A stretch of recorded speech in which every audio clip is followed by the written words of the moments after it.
Real talk, real fucking pissed off. Just got out of the Freedom Mobile store. So I lost all my stuff. Obviously my phone, but also all my ID. So photo ID. All I have is my birth certificate. I managed to, I'll get into my bank on a different one. But I went into the Freedom store actually last week and I lost everything. This is just a little background. And because I was trying to get into my bank account because they only have the two-factor authentication with your phone. You can't use email for some reason. Yeah, don't. That'll be a whole other one when I finally get through all of this stuff. But anyway, the gentleman there said that if I could go to the Service Ontario and get the temporary health card, that piece of paper they print out while they're, making the photo ID, that he would allow me to use one of their, they would put my phone number on a SIM card on one of the store phones so that I could go to the library, which is just a few, it's in a little plaza, so, 100 meters away, so that I could log into my bank, tell it to send the code to my phone number, go back to the Freedom store, and be able to get my login information for my bank. Well, this is the other story. I managed to hack into my bank account, fucking awesome security. So now I have money. So I really need a phone because I got no I've got computers at school, which I basically, and the library, but they all close at 8:30. And so it's kind of one of these things that, I've got computer access when I'm in class kind of thing. Wow, I can do a lot of fucking homework while I'm in class. Anyway, so that's another one, because the fucking teachers don't get that one. So anyway, this is a week later because I had to do a whole rigmarole to prove my ID, or my identity, whatever, you guys know what I'm saying. No, I'll get into that in a different one. But yeah, so I go into the Wind store, Freedom store. If I say Wind, it's the same fucking thing. They changed their name, same as the Sky Dome, Rogers Center, Sears Tower, Willis Tower thing. Anyway, I go in there and I'm like, I want the cheapest phone you got. And before I buy it, I only have my temporary health card, a birth certificate, and a proof of my address from Ontario Works. Can you do this? He's like, oh yeah, we don't need anything if you're just doing, if you're buying the phone outright. So we go through the thing, I log into my thing. The fucking assholes, they're like, well, since it usually sends a code to your phone, but we can't do that, so... can you get your email? And I'm like, I can't use your computer to get into the email? Like, I'm giving you guys money and you won't let me use your own fucking computers to get things so that your fucking phone will work? So I have to go over to the library, get my phone number, or get the code for my email, come back, and then the guy's like, ooh, and he explains that they can't actually transfer any of this shit without photo ID. So, okay, fine. I need a fucking phone because I've been missing classes because they send out messages when they move the classrooms, because that's another one. They don't put fucking notes on the doors to tell you. So I need a phone because obviously it's a bit cheaper than getting a laptop. So I need it. I'm stuck. So he's like, well, what you can do is, I asked for a temporary number for free. No, we can't do that. And it's like, I'm giving you money. No, I had to pay $50 fucking dollars to get a prepaid plan. That $50 is sort of, I don't know. I'll have to look at the form anyway. So now if I find my phone, I can call them and cancel this thing. It's not like I'm locked into a contract or anything. It just takes out of my bank account. But yeah, so this whole fucking thing has cost me an extra $50, like all this shit. And it's like, if you guys had to just set it up front, no problem. I would have understood. But when you spring shit on me like this, it pisses me off. And there was one other thing I was going to say, but I forgot it. I got a beer here to calm me down, so catch you guys on the flip side when I remember the other part. Alright, real talk add-on. I remember what I was going to say. So, basically, it seems that in this day and age, if you don't have a cell phone and photo ID, you're absolutely fucked.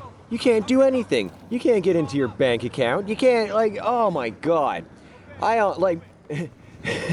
I almost didn't get let into it like a quiz in school because I don't have there. That's a different story. But anyway, it's getting ridiculous. But I was trying to think, like, maybe it's one of these things that it's to do with insurance, and they've been burned too many times on the old style personal authentication questions, like, what was your favorite toy as a kid? You know those ones. Then I realized, no. What they want is exactly people like me to lose all their shit at once so that they go into a store and they can ding me an extra $50 fucking dollars.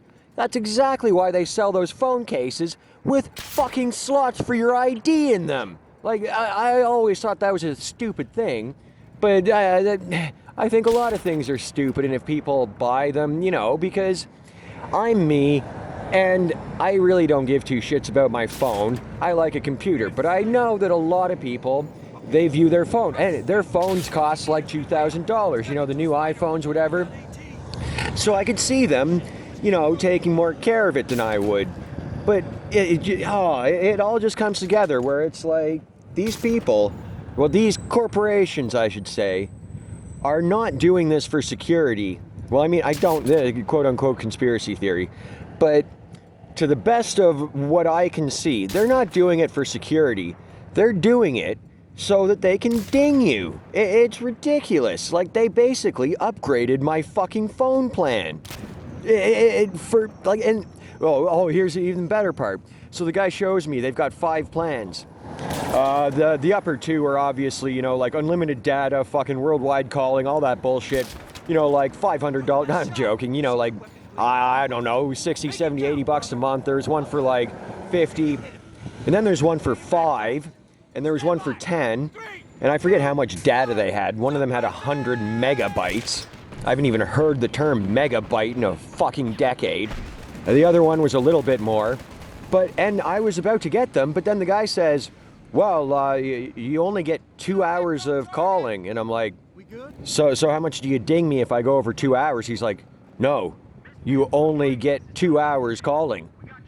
So I'm like, okay, so I guess I'm stuck in this one that's $30 fucking dollars to get unlimited calling. Like, how is there nothing between 2 hours and fucking unlimited? Like, this is proof. Well, proof in my head. Anybody who works in the telecommunications industry, please correct me. But I dated a girl a long time ago, when I was like 24 or whatever, and she had a cousin who worked at Rogers. And, in the cell phone department, high up, like in the, I don't know what the fuck, but something to do, like a VP or some shit like that. Somebody who would know this stuff. And they basically said, and this is almost 20 years ago, they said, our price point is $60. Because we know people will pay $60. It doesn't cost us anything. Fuck it, this costs us like 3 cents a month for this shit. But we know that we can rip you off for $60 and nobody bats an eye. So it's just one of these things where it's like, okay, back in 2003 or whatever, I can understand, because getting, this was like the beginning days of getting internet on your phone and stuff like that. So there's the novelty and stuff. But we've had over 15 years of people using their phone instead of a computer. There's no fucking novelty anymore. You can stop raping me. Like, fuck me. Real talk. More of my, me losing all my, my shit saga. So, if you didn't see the other ones, lost my wallet, which had my bank cards and my photo ID. And I also lost my phone. So the only thing I had, or I do have right now, is a birth certificate, which means absolutely nothing to anybody without other bits of information.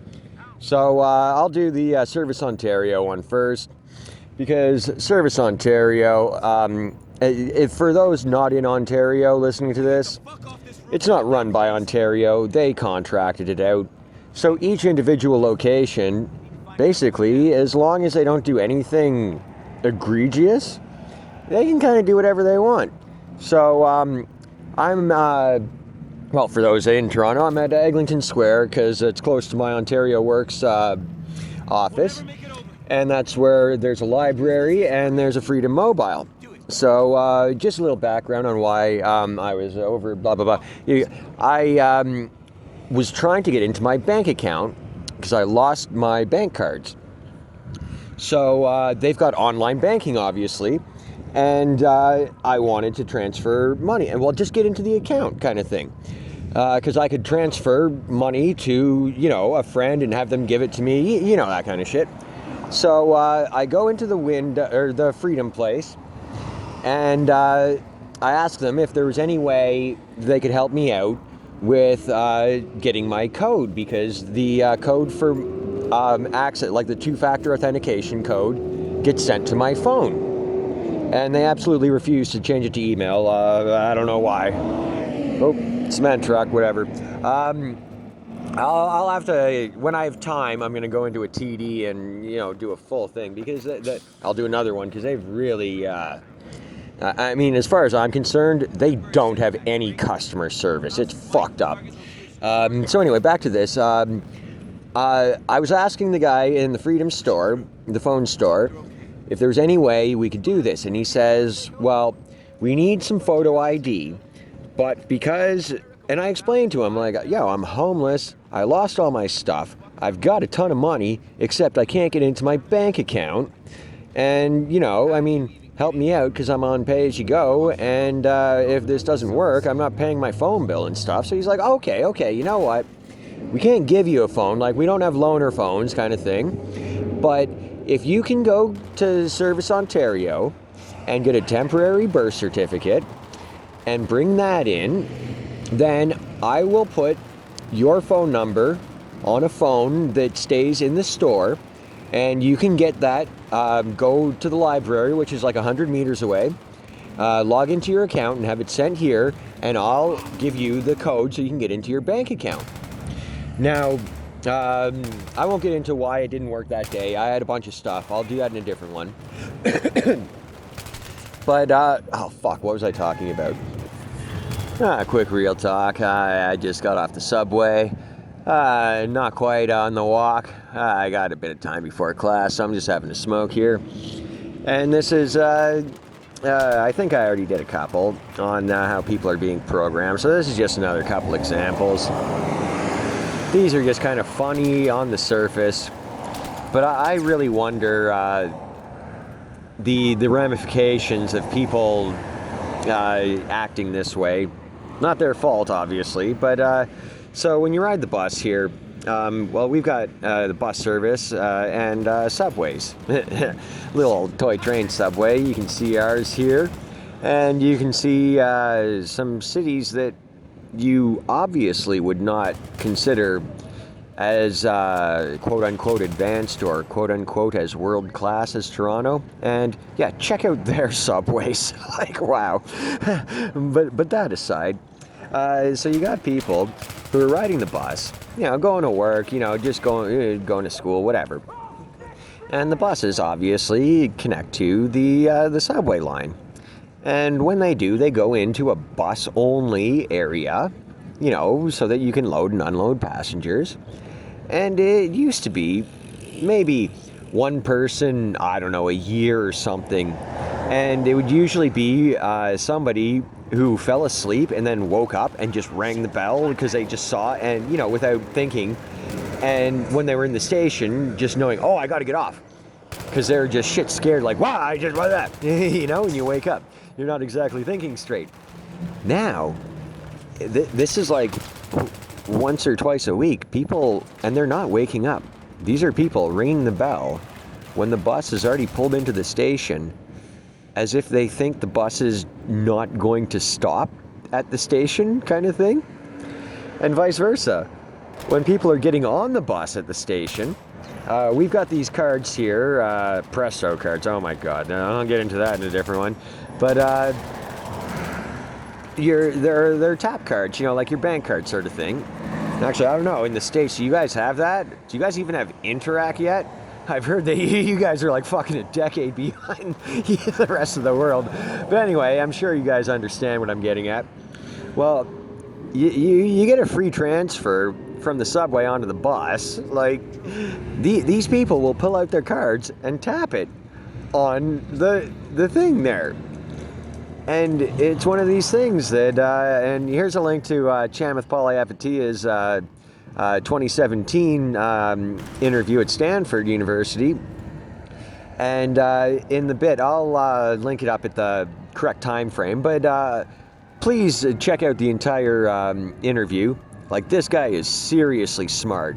Like, just listening to him, you get inspired to just, be smarter yourself.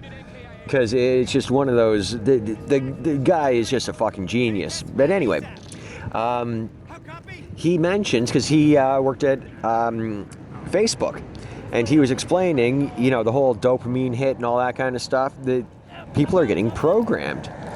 And yeah, on the surface, this whole bus thing, I mean, it's no harm, no foul, because the TTC is a government organization and they can't commit fraud without serious ramifications if they get found out. The thing that worries me is, what about private organizations preying on the same sort of reflexes of people to just wait until they're sort of told to do something? Like, I imagine these people either ring the bell or tap their card because there's a sign on it that says tap your card when you enter the vehicle, or ring the bell when you want to exit. So I know that this is an exaggeration, but what if you're in a store and it says, oh, pay $1,000? Like, no explanation. I wonder if seriously people would pay that money, or whatever amount of money, like, without explanation, just because people do things just because they're told by somebody that they think is, like, not an authority, but trustworthy, I guess. And it really scares me for how the world's gonna go. I mean, I've got my ideas on how to fight it, but those are, that's more of a long game because I got a lot of shit on my plate. But we'll see what happens in the future. But to wrap this up, I guess, without getting more long-winded, I really hope the FAA gets their head out of their ass so that they can let SpaceX launch their Starship Super Heavy, so that we can go to fucking Mars and be rid of these fucking assholes trying to program us. Anyway, it's a nice day and I'm going to enjoy it. Catch you guys on the flip side. Real talk, just outside my campus. Yeah, I was lazy and I took the bus. It just happened to be there. I normally walk. Oops, excuse me one sec. Oh, yeah, I got a beer here. Kids don't go to class drunk. I'm just having one with lunch here. But anyway, yeah, so basically, I wanted to talk about my days working at Malin Flight Academy, and how one really funny part, and let me back up a bit. Anybody in the trades, contractors, mechanics, that kind of stuff, obviously you get into some, some not politically correct jokes and stuff like that. So I'm going to give you one funny one, and one that really, really made me understand that there seriously is racism. Because this was in 2009, like way before anybody, yeah, obviously people knew that there were slaves and stuff like that, but growing up, not only in Toronto, one of the most multicultural cities in the world, I grew up in a specific spot of Toronto, Flemington Park. Flemo, represent, if anybody knows about it. I mean, it's just a place where a bunch of immigrants are. So when you grow up there's every ethnicity. So skin color and that kind of shit is the same as eye color and hair color. You're just used to it. So when you hear racism, you think like, oh, these are like, stereotypical, that uncle at Thanksgiving dinner, like that kind of thing. and you don't understand that there's actually racism going on. Or another thing is when you're in school, yeah, there's other races, or let's just take black people because that's what we're going to get to with Malin. Well, because I was located in London, Ontario. I'll get to that in a second. But I'm a white guy, and white guys enslaved black guys. And we know that ended, obviously. Well, it officially ended, but obviously whatever. You guys know what I mean. We're not out of the woods on treating everybody equally yet, let's just say. But when you go to school, there's obviously other kids and there are other races, and you're all of relatively the same social status. You all like relatively the same things. You play the same video games. You listen to the same music. Or if you don't, you at least know about it. It is kind of a melting pot, which is actually what you're supposed to do. I'll do another one on this right after that, on how Canada's wrong about their multiculturalism. But yeah, so when you hear about, when you're, say, in high school and you hear about all this racism stuff, you're going like, well, where? Like, can you show me? Because I see all these people and we all seem to be, doing relatively the same, and nobody tells you. It's because, is these, even though they're not rich, it's like you're going to school with the relatively rich non-white people who, yeah. And they don't give any sort of explanation on anything, really. They do a Black History Month thing, and I do not blame people for going, oh, well, where's the White History Month? Because they've never been actually shown what true racism is. Or, at least Ontario-style racism. Toronto is one thing. People are pretty much okay here. I mean, aside from obviously there's a few douchebags and stuff like that. But I'll do the funny one last to leave it on a good note. So I worked at Malin Flight Academy as a mechanic on the Diamond DA-20-C1 Katana. It's a 2-seat trainer plane. And it was a Chinese flight school at the time. This is 2009. And basically the deal was well-off Chinese families would send their kids. We had a fair amount of women, actually. Got to hand it to them for that. My opinion of China is nosedived. I'll do one on that too. but we'll leave that aside for right now. Back then, it was just a place where, relatively well-off families could send their children to learn how to fly. They get all their licenses, in an accelerated time frame over maybe, a year and a half, 2 years. And then they'd move back to China and they'd be flying for Air China or whatever kind of thing. They've got similar programs here, but for Air Canada, WestJet. But the thing is, China doesn't have many flight schools. Same as our universities, same as the States, People from all over the world come to the West because even though our education isn't what it used to be, it's still better than lots of the parts of the world. So it was an amazing experience. I'll get into all the cool shit that I did there in a different one.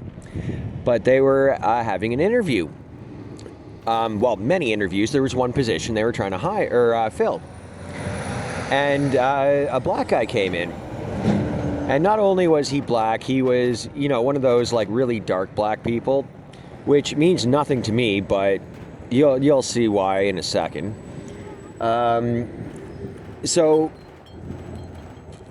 this is when I lost respect for my bosses and all the people I worked with.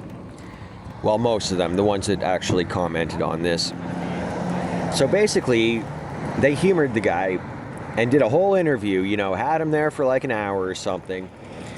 I don't know what his answers were and all that, but the guy looked really well dressed. He looked pretty smart. From the little discussions we had, there was no red flags on him or anything that,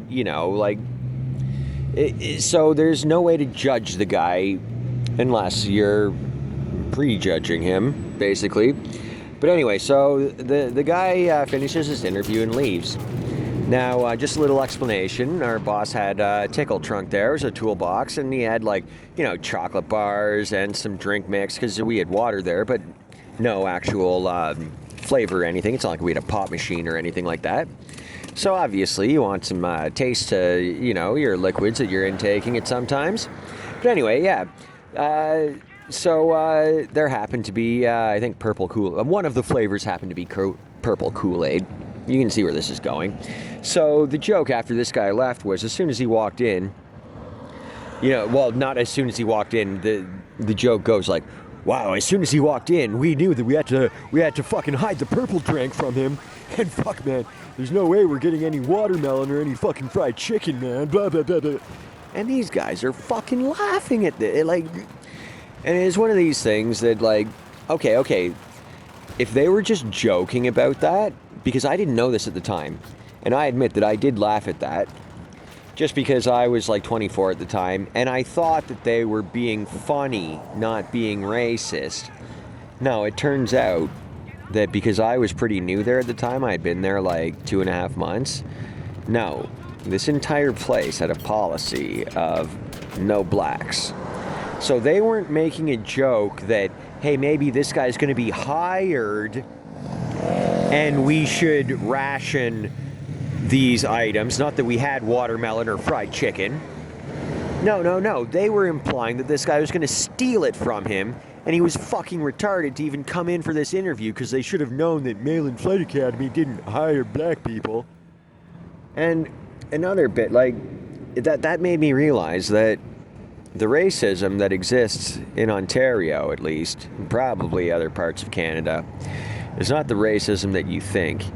You know, like, this isn't people wishing to inflict physical violence or, you know, just the redlining and gerrymandering that they have in the States where they're like trying to keep people down in that kind of sense. No, the racism that exists in at least that part of Ontario is these people are shit scared of black people because they've never fucking seen one in their fucking lives. And they think that they're wild fucking animals. And they treat them like it. And that just blew my mind. Because they're not even like overt about it.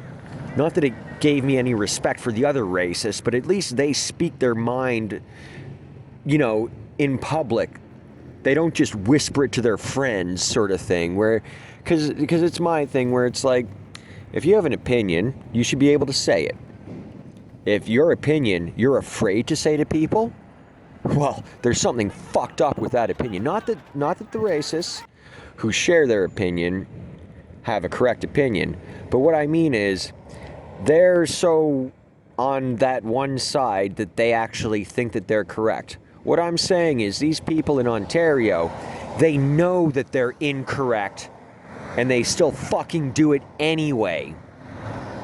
So anyway, on to the funny part. This is after that because there is this guy, I won't say his name, I don't have his permission yet, but he's of Mexican heritage. So him and I were discussing what happened and we didn't really like it, to say the least. So there was the boss and the second in command. You know, he's got a shaved head. You know, like lots of guys go bald. You know, he's in his mid-30s, whatever. No big deal, whatever. But like I said, this was a flight school for Chinese expats sort of thing. Well, I guess they're not even... You know what I mean. Well, I'm going to call them expats because this is one of those funny things. When you're white, you're called an expat. When you're any other skin color, you're a dirty fucking immigrant. And that's bullshit. But anyway, so these Chinese students, and they don't speak a lick of English when they come over here. They are trained in English sort of thing, all that kind of stuff. It was a full-service flight school. And full service, not like strip clubs or massage parlors. But, you know, so these students, when they're just starting, they've got some broken English. So these two students came over and they were saying, hey, we need to talk to your boss. We were told by our flight instructor that we should ask this from this guy. So we need to know his name, because I think they just said the director of operations or something, you know, and that it was some simple question. It doesn't even matter what it is. So we told him, oh yeah, so just go into that office. His name's Bald Cunt. So, and we're hanging outside the door just waiting. And they got the accent going on. I'm sorry, Chinese people, if you take offense, but this is fucking hilarious. Like, oh, excuse me, you bald cunt. And we hear nothing. And then like 2 seconds later, the guy comes out and he's like, and this look on his face. He's like, who the fuck told him that? But it's one of these things that, all right, I know that the word cunt is, you know, some people got to bug up their ass about it. But you know what we didn't do? We didn't insult his fucking heritage. We didn't insult who he was.